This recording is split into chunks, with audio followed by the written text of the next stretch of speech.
views and opinions expressed in this program are those of the participants and do not necessarily reflect the views of BronxNet or the program underwriters.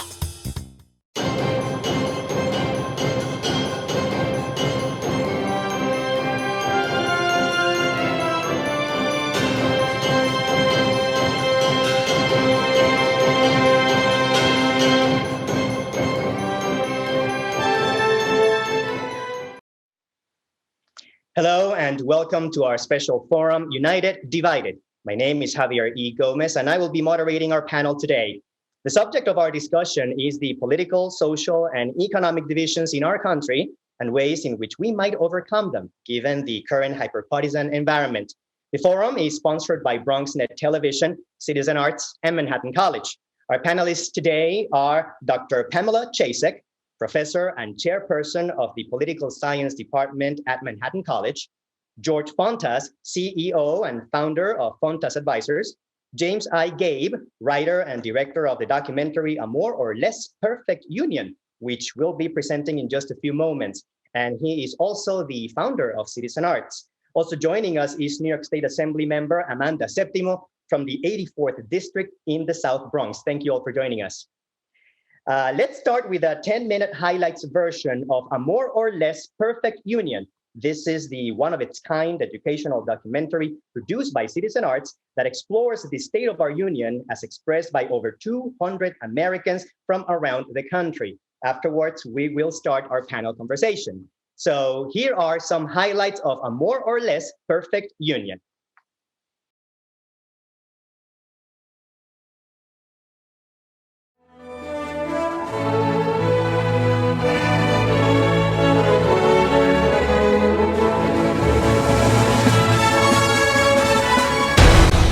Why don't you back up? No, I'm not going to back up. I am an immigrant. I came legally. The country is at loggerheads on almost every single issue. Don't shoot! Don't shoot! I don't want people walking around with assault rifles on their backs. Get it out of my face! There's a huge divide. Get down! Get this motherfucker out!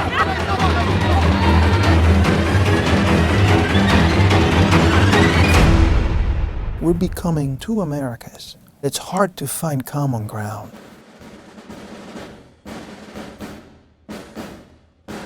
Is that what our founding fathers had in mind when they penned the Constitution with the noble goal of creating a more perfect union? Of giving expression to some of the noblest, most inspiring ideals invented by humankind? Can it be our beloved land, inspiration to the world, has lost its way? How is that to be explained? It is definitely me and my world. There's a sense of entitlement. Just a real focus on the petty and small things in life. Like what? Like an iPhone. Why is everyone always talking about problems? Why can't we talk about the good things? Sometimes to me, it almost seems like we don't want people to get along. The land where Abraham Lincoln prophesied the people were sure to be touched by the better angels of their nature has become mired in the negative, the selfish? How come? They show so much negativity in our news. It just gives the nation a very negative attitude towards everything. It's not that we the people have lost our way, it's that the media is telling us we have. They have an agenda. They're funded commercially. Those places have to see people. There's numbers on a spreadsheet because their money is invested there. There are beer and shampoo ads they need to sell. It's not just that. That's an easy scapegoat. It's an easy crutch for people to say, well, it's the media. Everybody has a voice now through technology and social media. I have a certain viewpoint. I tweet something out, I email something out, and lo and behold, I have created a forest fire. It's a lot harder to compromise these days. In recent years, we have viewed politics like we view sports. Either my team wins, your team wins, a zero-sum game. Does America's vastness make it inevitable we sometimes seem like alien creatures to each other? There are definitely different vibes all over. I came to pursue an acting career. It's a city that is a fertile place for creative people. I like the diversity. I have the opportunity of representing a district that has an even number of Republicans and Democrats. I've got farms, urban centers, cows, BMWs. I find it to be a nice pocket of greater equality and acceptance for many different people. That's the first place that I just show up from Mexico. My family is first from here, so I stay here. We started the American Revolution. We've always been a progressive state. Gay marriage happened here years ago. Sounds like most of us feel pretty good about where we are. For many of the same reasons, everybody else digs their digs. In other words, living in different places in this vast country doesn't automatically make us distinct from each other. So why do we turn each other off? Joe, do you feel that way? I would like to feel that I am an American in the same way that a white guy does. It hasn't always been that great country to me. I've been mad at it sometimes because of how I was treated and people like me are treated. The racism climate does not please me in the least, but I would never denounce being an American. I'm proud of that. I just think we are a country that could do a lot better. What I deal with on a daily basis is what I call microaggressions, particularly from white people, sometimes even black people. There's a certain assumption that I may be dangerous or threatening. I feel less safe in my own community. I feel much more policed. I'm proud that we're a melting pot. I wish we'd melt a little faster, a little more joyfully. In our best moments, we are living up to that idea of each person having inalienable rights. That is a unique gift America's given the world.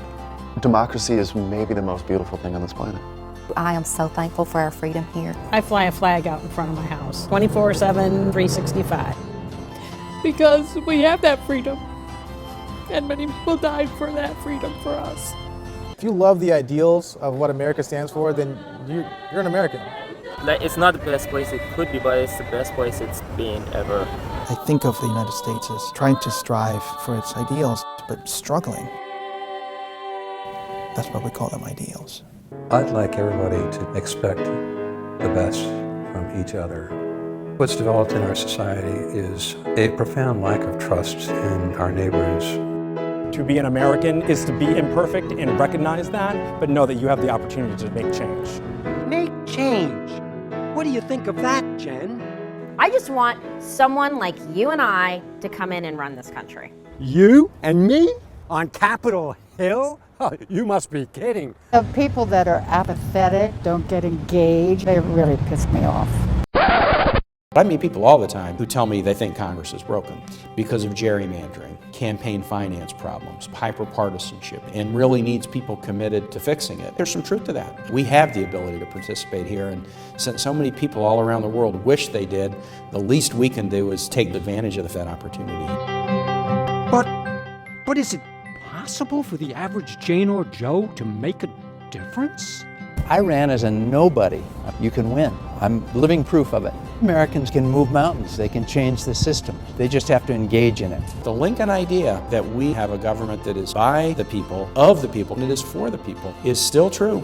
It only works if people take it seriously. People should reach out to those of us who serve and tell us what you think. You can control the operation of our government under our Constitution.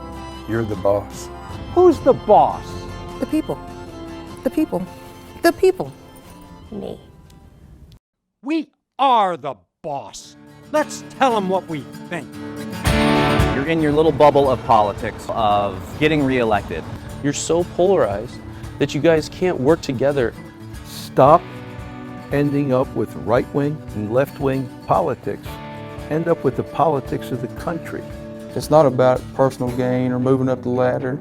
It's about being for the people. If you're not going to be for the people, you need to step out. I want you to work towards equal opportunity for everyone in America, not just the people that you feel will personally help you. Focus on the bulk of the country and not just the 1%. Look at the lower class people who need help, who broke their backs putting this country where it was. Come down there, where we are, you know, all the small people, so you guys can understand when you make a decision how much can affect or how much can benefit people. Can you represent everybody? Can you find a way to make life in America this wonderful thing for everybody?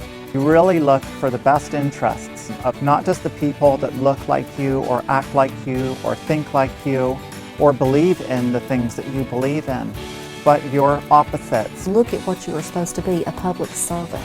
When you were a little boy or a little girl, you grew up and said you wanted to be in public service. This is public service. Figure it out. That means you have to quit this quibbling and bickering and petty grade school squabbling. Let's focus more on how to get there and less on trying to pin people as hating one segment of society or preferring a different segment. We want a secure country and healthcare and education, and your job is to figure out how do we get to those goals. Issues like immigration and minimum wage and regulation. You guys have got to come together and find some common ground and move this country forward. Remember that you're our brothers, you're our uncles, our aunts, our moms. Remember that we desperately are concerned about affordability, having a prosperous, safe, happy life. Everyone has a different voice, and some people speak louder than others. Give everyone an equal chance to voice what they want to say. We have so many great things about our nation and our culture that we should be celebrating. Inspire me. To come visit me in my world, just so we can all have an understanding. And you can go back to your goals that you set out to do to change America. I am America, and you work for me. Come see me, and let's try to change this world together. Man up. That's it, that's all I got. Command our respect as citizens. And if you do, our country will prosper. And the people who elect you will be behind you 100%. Be stewards of the American future. Communicate with one another, whether you're from a blue state or a red state, black or white, male or female. Come together and communicate. Work to get the solutions, and don't go home until you do. God bless America.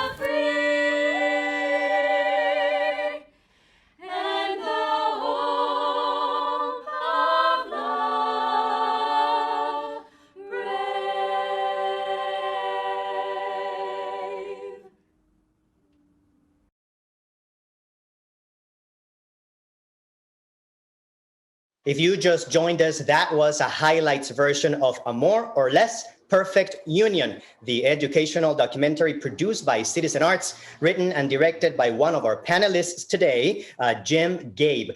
Jim, let's begin the conversation with you. What inspired you to make this film? We started the film in 2015, a time when discussions of division were rampant all over the place, and we wondered what that word actually meant, the way it was being applied. What we do at CITIZENARTS is we get into research, field research, and make documentaries out of it, reviewing, discussing important issues. Division seemed to be at that time a major issue. So we went out in the field and spoke to 200 people. What was the most surprising development or thing that you learned in the process of making the movie? That is very easy to respond to. We learned that, at least from a personal, emotional, philosophical even point of view, most Americans are not divided at all. They basically have a focus on the same things that are important in their lives. Those other divisions, at least on those personal discussion bases, were not there. That is very interesting because we keep hearing about divisions now more even than when you made the film. So now I'm going to open up the conversation to everybody. I think it is a great moment to jump in right at the start. So then what are these main divisions that people in America keep talking about?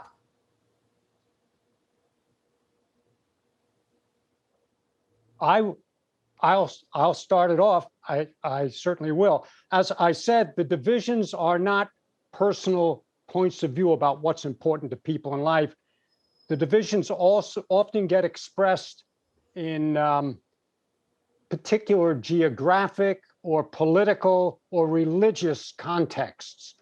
And people are very much influenced by those contexts and more, maybe even educational.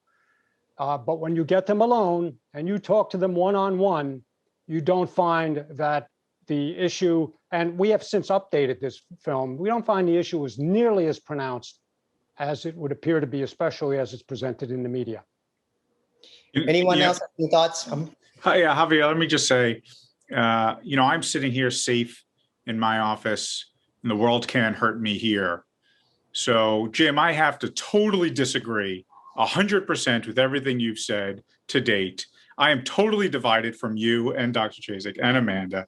I agree with nothing any of you have to say, and I'm going to say it on my Twitter feed, and then I'm going to go to bed, and I'm going to be perfectly safe. And that's what you're hearing, right? You're Sure. seeing the reaction of people. You don't even need an opinion, right? You don't need to have a debate, right? 250 years ago, you had to have a debate with somebody. If you gave your opinion, there was somebody there listening, so they were going to give you back their feedback, right? Now, I can tell you what I think, whether I'm right or wrong, and disappear and never come back again if I don't want to. So I think people are reacting to the intensity, the ferociousness and the delivery method of their opinions. And you're seeing what feels like a polarization is not really a polarization. It's an intensity on either end that's making it feel bigger than it is. It's very much an impulse medium we work in now. You could literally end a marriage, a relationship before lunch, go have lunch, and not think about it for the next 2 or 3 hours. This is a whole new world we live in. So if there's an impulse we live in, if there's an impulse thought, you can put it out there. It spreads, as it says in the film, like wildfire. And it reinforces people's notions that we're all living in totally different bubbles. Yeah, we live in bubbles to some extent, but it's not as pronounced as we would be led to believe.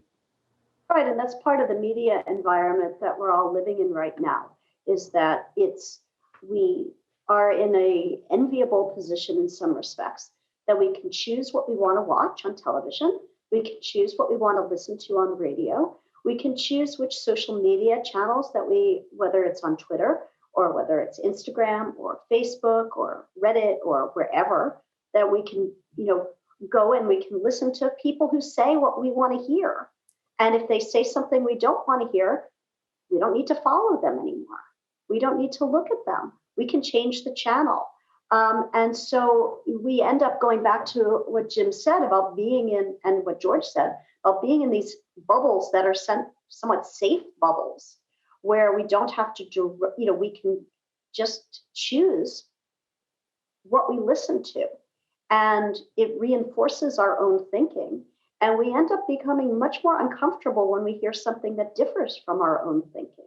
And we start to think of that as the other, rather than part of general engagement day to day.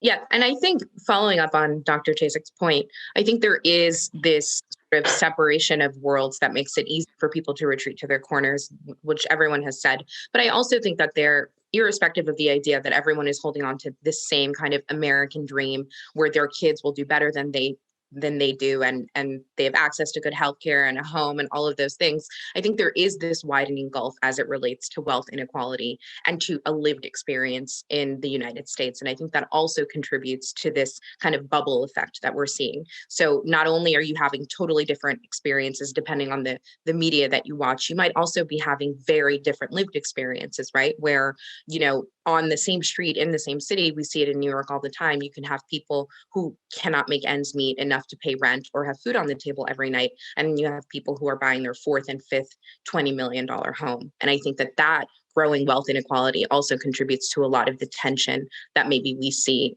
in this sort of growing polarized atmosphere. In addressing what are the real, yes. No, I was just going to say, we definitely see that here in New York, where we have the richest congressional district in the country right across the river from the poorest congressional district in the country. And, so the whole country fits in between Carolyn Maloney's district and the 15th district. Richie Torres. When we're talking about Congress. Yeah, Richie Torres. And because I was suddenly like, okay, he's new. What's his name? But yeah, Richie Torres's district. And they're just across the river from each other. And so essentially New York City in itself encompasses, the whole country in terms of socioeconomic disparities. In addressing the divisions in America, some exacerbated by the multimedia we're living with these days. You have touched a little bit about the roots, the causes for some of these divisions. Can we talk a little bit in depth about what some of these divisions, what are the causes for these divisions? Well, I think you started to hear Dr. Chasek and the Assembly member talking about it. But, from my perspective, division in this country goes back to, as I was saying earlier, to the beginning. We had two of our grandest statesmen at the time literally dueling with each other, literally shoot each other in New Jersey, of course, not in New York, because they had a career of disagreeing with one another, so this concept of disagreement being a new thing, or it's more intense than it ever was. You don't get more intense than two founding fathers literally dueling with one another, right, to the death. So I don't think it's new, and from my perspective, nothing's really changed. The fight is still really intense, whether it be within, say, the Democratic Party, or between parties, whether it be between socioeconomic levels, or whether it be special interests, whether it be small business versus this, or big business versus that, or social justice versus environmental issues, whatever people are vying for. There's only so much space and time to solve problems with policies, and there's a lot of interested parties trying to do their particular piece of it. So I think there are divisions in all of these different spaces, but the root of it, I think, is human nature. I think the root of it is what's important to me as a human being, and that is timeless. I'm not a philosopher. Maybe Dr. Chasek remembers this, but it's very Hobbesian in nature. You have something, I want something, I'm going to do whatever I can to take it from you. That it's just that simple, right? I think it's a human nature. It starts, I think, at the human nature level, and then it gets more complicated, and there become more X factors as you go from there. If there have been divisions all along, and what is changing drastically now is the way that people are handling them, there seems to be a perception or a reality, depending on how you look at it, that society seems to be losing the ability to civil discourse. How much of a fact is this as a reason for these divisions, or for exacerbating these divisions? Well, certainly civil discourse has, the decay of civil discourse has been more pronounced in very recent years. But I think, as George was saying, you had people dueling, you also had congressmen beating each other up, and you have all sorts of incidents through the many decades where discourse was not at all polite. In fact, in reading of history, maybe in some respects, we are a little bit more refined than we have been in the past. It's been really pretty rough and tumble out there. It's been mean-spirited and vicious. This country has never truly reached a point where we would have the sort of civil discourse you might associate with being British, for example. That's not been part of the American personality, if you will. Well, look at the British tabloids, though. I wouldn't say being British is all that much better, because the British tabloids, and if you've ever listened to prime ministers' questions in Parliament, can also get pretty vicious. And so going back to what George said about human nature is part of it, but I also think that we have to blame both traditional media and social media a bit for this, but particularly traditional media, they love this division. They love the arguments, and they love particularly cable news. They have to fill up 24/7 with stuff. And I've come to the point of, okay, there's a theme they're going to focus on in every single show all day long, and they're going to beat that theme into you. And if you're one of those people who's sitting home all day watching a single channel, having on background noise, especially during the pandemic, to keep you company, that you're going to be hearing it over and over and over again. Whether it's true or not, you're going to believe it. And, so playing clips of uncivil discourse, playing clips of rioting or protest, even though that may be very limited, but you see it over and over and over again. And it just, by the end of the day, you feel like, oh my God, the world is falling apart. I would once again love to piggyback on that. I do think that, to James's point, part of the American story is this kind of scrappiness and this ability to sort of get in the mud and fight for what you believe in from every angle. But I do think that's something that has changed in recent years, and that makes things feel different right now in terms of the division, is what we're fighting about. When we talk about the American dream, I love the concept of the American dream, that if you can get here and make it here, you can make it anywhere, that everyone has a fair chance. But in recent years, what we've seen is that that's just not true. The notion of the American dream, the concept of opportunity, is just not equally available to everyone. And it breaks down on racial lines, on socioeconomic lines. And now when people are fighting for certain ideals, at times it seems that they're fighting to keep more people out of that land of opportunity. And I think we are now reaching the point where you fighting for your political ideals is simultaneously fighting against some other group's ability to thrive or ability to be here at all. And I think that the extra charged nature of that debate, being so linked to someone's humanity and someone's ability to thrive, is what makes it feel extra personal and makes these fights feel more intense. Yeah, I don't know if I think that is partially true, but there are wealthy people in the Republican Party, and there are wealthy people in the Democratic Party, and they disagree on things. There are lower socioeconomic people in lower socioeconomic levels in the Republican Party, and the same in the Democratic Party, and they disagree on things. And then, of course, vice versa, right? So, I don't think everything is just about access to the American dream. Let's just make it a hypothetical. I support the global climate change issues, and the other person doesn't. It's not necessarily structured in an economic argument, although it certainly could be.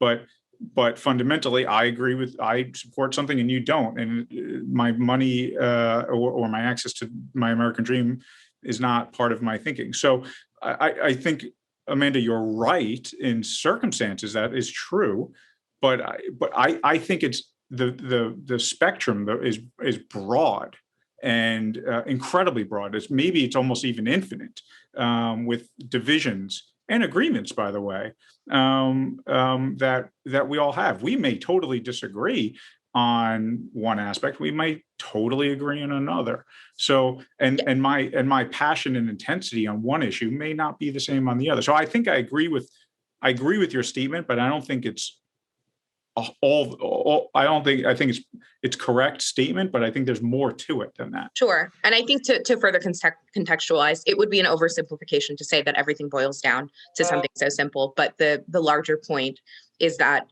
I think it's increasingly difficult in modern times to find common ground or to get to a place where you're agreeing with someone on this issue and you can come back to center and say, we disagree on some issues and we find each other on others, when some of those issues include whether you think I should be an American or not. And I think that the very deeply personal nature of some of the issues that we're grappling with are really what drive home the inability to really find each other in the center.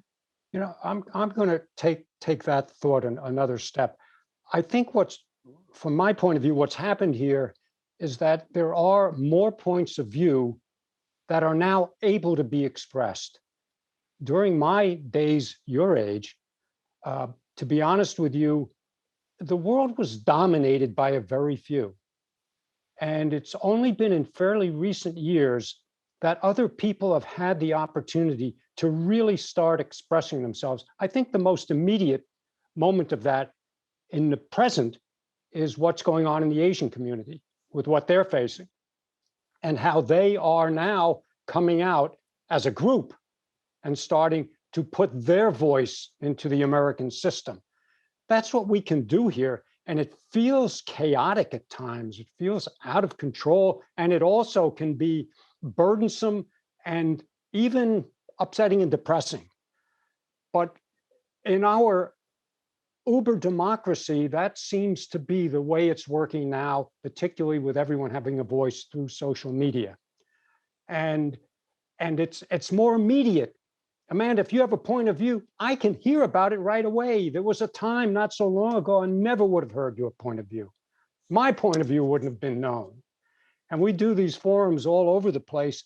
And I think the major response we've had to them is people coming up to us afterward and saying, I'm so glad we actually had a conversation about this because I never get a chance otherwise to talk about it. Well, it's the medium that's letting us do it.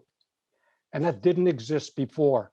So it's more immediate and it's more in your face. And it's more because people are having more right to express themselves. And damn it, it is frustrating because you don't always make good change. It Well, just also, doesn't happen that way. Yeah, and with this immediacy to express yourself, which brings us actually to a purer form of democracy than the representative democracy that we have. But it also means people don't often think before they speak on social media. And you don't have an editor. You don't have someone, you don't have the time to mull over what, in the days when your only way of expressing yourself would maybe be writing a letter to the editor of your local paper. You could write it and rewrite it and think about it and realize the next morning that you probably shouldn't say it anyway. But the immediacy of social media enables you to send something out in whatever form you choose to use. But at the same time, those who don't have access to the internet, those who don't have access to social media are still left behind. In the documentary, Tim Kaine, senator from Virginia, and George Nethercutt, former Congress member from Washington State, say that engagement in politics, either by running for office or active discussion with the elected officials, is a way to possibly close these divides. Do you have any thoughts about that? Do you agree? Well, probably Amanda should speak first as an elected official, and then I can pick up after her. Sure. I think that it's certainly a way to begin. But I do think that there's too often we sort of pigeonhole ourselves into thinking that the best way to get to know communities is through some sort of electoral engagement. There's a lot of great nonprofits, organizations, political and otherwise, that are doing great work in communities every day and uniting communities in ways that are certainly less divisive and less charged. I do think that running for office and being engaged in the political cycle in some way gives you just a different vantage point that you wouldn't have otherwise, and perhaps opens the door to a world of understanding. And I think sometimes that understanding is as simple as knowing that when a candidate is running and they're sort of spewing really purist or really divisive policies, it might be a symptom of the campaign, and that when they get to the side of governing, they will moderate more because they will understand that they have to be part of a body and work for a collective good, et cetera. And so I think even those nuggets of wisdom that you leave campaigns with could be helpful, but I don't think that you necessarily have to be engaged politically to understand the next person's struggle, or why the fact that you both want the same thing ultimately, but have different paths to get there, is equally valid and worth seeing and sharing. Let me add to that, Amanda. I think part of what both of those gentlemen were reacting to is the negativity they have faced being national politicians in Washington, where most people have, or a majority of people have, turned off to them as possibly part of the solution. People don't believe in them anymore. And so I would ask you, as a much more of a local politician, what is your sense of ability to accomplish things, and do your constituents recognize you for being able to do that sort of thing, or even attempt to do that sort of thing? I think I'm probably in an entirely different position. So I'll have a different answer in a couple of years. I've just been elected 3 months ago. In these 3 months, we've passed a New York State budget like we've never seen in the history of the state before. And I know it'll have tremendous change in my district. And I know that people feel that right now. But I think I'm probably still too new to be fully branded an insider who is part of the problem. Though I do think that we see that same issue on the local level as well. Folks are, elected officials have to show up every 2, 4, 6 years to ask for votes, but don't really have much by way of answers in terms of how they've changed people's lives in the in-between. And I think people feel that on a daily. It has been mentioned already in this panel that social and economic justice are playing a huge factor here. Do you foresee any real and lasting national changes in these areas? And what about here in New York City and Bronx County? Well, in the Bronx, there's no question that there's real change happening. The Assemblymember has already mentioned the budget, and the budget this year having real effects on her district, and it will have real effects citywide. There's no question about it. Locally, and I think New York City is probably one of the places leading the charge on issues that you just outlined. But we still struggle with challenges. Segregation in our public school system is a real thing, and trying to change it is extremely difficult. And it's one of our school commissioners, Department of Education chancellor, left after 3 years and was unhappy that he didn't make the change that he had hoped to make, and he was focused on it all day, every day. So change is hard, but you have to be here. You have to be present to affect change. But here in New York, I think it is happening. It has happened. We'll continue to see how far it continues to go. But I think the state legislature and others are really focused on this particular issue with a laser, and they are really doing a great job, I believe, in delivering for their constituents. Can I go back to the education issue for a moment?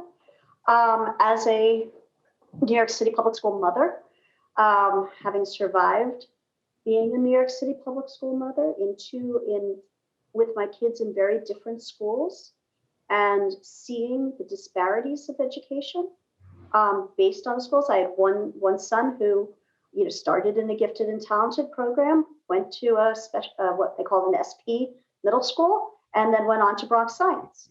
I had another son who didn't do any of that, and seeing the vast disparity in their education, through their formal education, not their informal, and seeing, recognizing in kindergarten, knowing which kids were not even going to be able to pass kindergarten because they had not even learned their letters yet, because there was no universal pre-K. That there was, they started at such a disadvantage compared to children who had the opportunity to even start learning to read before kindergarten. And that those disparities follow them all the way through the school system. And then that ties in with something else, because we were talking about civic engagement, and that has to start in K through 12. You need to have civics education in schools. Kids have to learn more about their government and even start interacting with elected officials who come to visit their school, and teaching them how to say, what does their school need? What do they need at home? Having those conversations and having those elected officials be invited to the schools to see that. And that's part of civic education. It's not just memorizing the Bill of Rights, but it's actually learning, how do you interact with your elected officials, your community officials, and even your school leadership, because that's part of civic engagement as well. And so I think that needs to be in all schools, not just the top schools where students can take AP US government. There's a vast majority of schools in New York City where you don't have the opportunity to take AP courses, and you get one semester of US government if you're lucky. And usually the person who teaches it does not know much about US government. I would love to jump back in, Javier, on your question on whether this change will be lasting. I do think that the pandemic has really done a lot, to Dr. Chasek's point, to bring so many of the longstanding disparities throughout New York State and throughout the country to the forefront in a way where we just can't look away anymore. Communities that have been yelling about being at the forefront of impact on poor policy making have really had their day in the sun, right? And now we know that it's true. Nobody's making it up. And I think we're probably the closest that we will ever get to a blank slate where we have an opportunity to harness policy to say, what is the kind of New York we're going to live in? How will we rebuild? And I do think, to George's point, there are many people on the state level and on the city level who are thinking thoughtfully about how we move forward in a way that's responsible and accounts for everyone's needs, not just the few that James was talking about before. I was just going to take it back to the national level for a moment, because the national level affects a place like New York so much. And the way that President Biden has couched this whole discussion of the purpose of national government as, can democracy provide what the people need, versus the autocracies, the dictatorships, the command economies, the way they do it. And this phrasing is very interesting because the policies he's putting forward are sort of aimed at trying to redistribute power and wealth and push it down. And we've talked about this a lot in this country. Some people would say, well, it's socialism. Some people will say it's progressivism, whatever you want to call it. The fact of the matter is, we haven't quite had an approach like this with this much emphasis, certainly in my memory. It's a new approach, and I'm curious whether you feel that this might have some lasting impact. This is a big change he's talking about. And it's not just money, it's a way of thinking. Now, talking about President Biden and the message that's coming from Washington, there's a lot of talk about unity. But when we talk about unity, given the landscape, are we aspiring to something that is, as a totality, unattainable? I mean, can we both be united and divided? I think we can. Because I think the idea of unity depends on from where you're looking at it. If you're looking at trying to implement policies that are going to affect a large swath of the US population, that they can be united in supporting because it's going to help whether it's their roads or bridges, or access to renewable energy, or access to better schools, or access to job retraining, or on and on and on, free community college, whatever it may be, that if you're affecting the lives of people in what is seen as a positive way, despite political differences, you will find people actually supporting those policies. And so I think in a way you can, if you pull sort of the politics aside, which will continue to divide us, but actually look at the results of those policies and see, are those policies actually going to help people on the ground? Are they helping people to get vaccinated? Are they helping people to cover childcare expenses? Are they helping people to find jobs? How do they affect in their real life? Because that's in the end what really matters, is looking at the question of what can government do for you rather than how is it going to hurt you? Of course, that's spoken like a Democrat. But I think that how you can unite people is with policies that are going to help a lot of people and that they see the direct results of that. Anyone else had any other thoughts about unity? Is it possible? I don't think that unity in terms of kumbaya, everybody going out in the streets and hugging, is what we're talking about here. But I agree with Pam that there certainly can be unity about the ways in which government enables us to do things. That's really what government's for, isn't it? It's not necessarily to tell us how to live, but it's to help us live the way we want to live. And very often we seem to be at odds with that. I think we now have, at least on a national level, and I know this exists in many places on the local level, particularly in the New York area and other places I've been to, where people are very focused on making government help people live better and helping them get to where they want to get to. The people decide and the government is there to help make it happen. So there's going to be always division about how to do that. But I think generally most people want that. And that's maybe where the unity is. The division is always in the details of how we get there. And I think, Amanda, you're probably going to be dealing with a lot of this in the legislature. Everybody's going to have a point of view. This is America after all. And yet it's sort of like it's starting to move. Things are starting to move along a little bit. An increasing number of individuals are citing critical race theory when it comes to talking about unity and divisions. Has our country been so fundamentally racist and economically exploitative from its inception that so-called liberal progressive ideas can never really correct things, that true power sharing cannot occur? Any thoughts about it? I think, to James's point and Dr. Chasek's point a moment ago, I think this pandemic has, like I said before, given us the closest thing that we'll get, I think, to a clean slate, in that it has it's exposed all of the fissures that have existed in a major way and really given us the opportunity to decide, are we going to go down this path that brings us back to a world where people are vulnerable if they're of color, if they're poor, if they're disabled, and the list goes on, or are we going to build a nation, a state, a city where everyone is given equal opportunity to thrive? And so I would never say that anything is a lost cause or that our history will ever be so poor that we can never recover, because I do think that we always have the opportunity to put forth policies that work to undo some of that harm. Specifically in the New York State budget, one of the fights that we just went through in this budget was a fight to tax the rich, to tax some of the ultra wealthy individuals in New York, billionaires who had made more billions throughout the pandemic, but were paying a technically lower marginal tax rate than some folks making $40,000 a year.